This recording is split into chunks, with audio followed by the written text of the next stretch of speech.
কিশোরীর গলায় ফাঁস দিয়ে আত্মঘাতী হওয়ার অভিযোগে চাঞ্চল্য রায়গঞ্জের সুবর্ণপুরে। সোমবার পুলিশ দেহ ময়নাতদন্তের জন্য রায়গঞ্জ মেডিকেলের মর্গে পাঠায়। মৃতের পরিজনরা জানান, মৃত কিশোরীর নাম বর্ষা বর্মন, বয়স আনুমানিক 16 বছর, বাড়ি রায়গঞ্জের খোকসা এলাকার সুবর্ণপুরে। পরিবারের দাবি, মাধ্যমিকে অকৃতকার্য হওয়ার পর থেকেই মানসিক অবসাদে ছিল কিশোরী।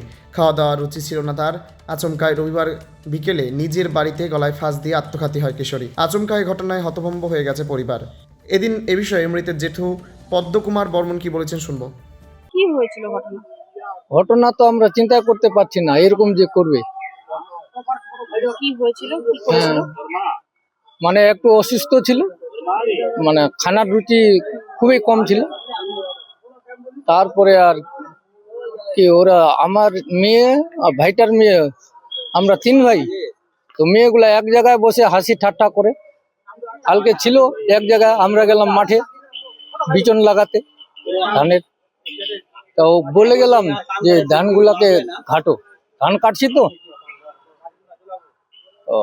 আমি তো বিচন লাগাতে লাগাতে তখন উল্টা খবর চলে গেল কি যে এরকম বর্ষা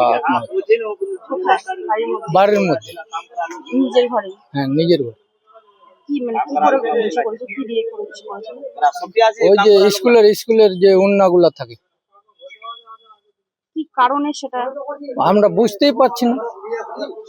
কারোর সঙ্গে ঝগড়াঝাটি কিচ্ছু নাই, একদম শান্ত। কোন স্কুলে পড়তো?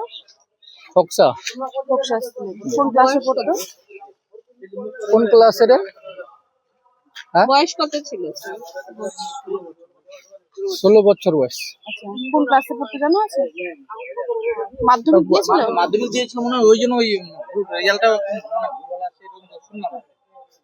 মানে মেয়ে ছেলেগুলা, যে আমার যে ছেলেগুলা পড়ছে না, আমি কিন্তু ওগুলা অত ই করি না যে কি ক্লাসে পড়ছিস, পাস হচ্ছিস কি না। হ্যাঁ, খারাপ ছিল রেজাল্ট একটু খারাপ ছিল।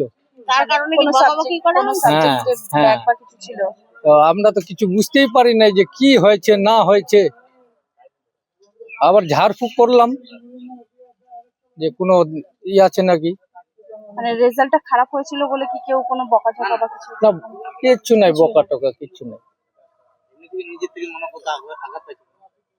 রেজাল্ট খারাপের জন্য কি নিজে থেকে কোনো কি ওর মনের ভিতরে যে কি ছিল না ছিল আমরা কি করে বলবো।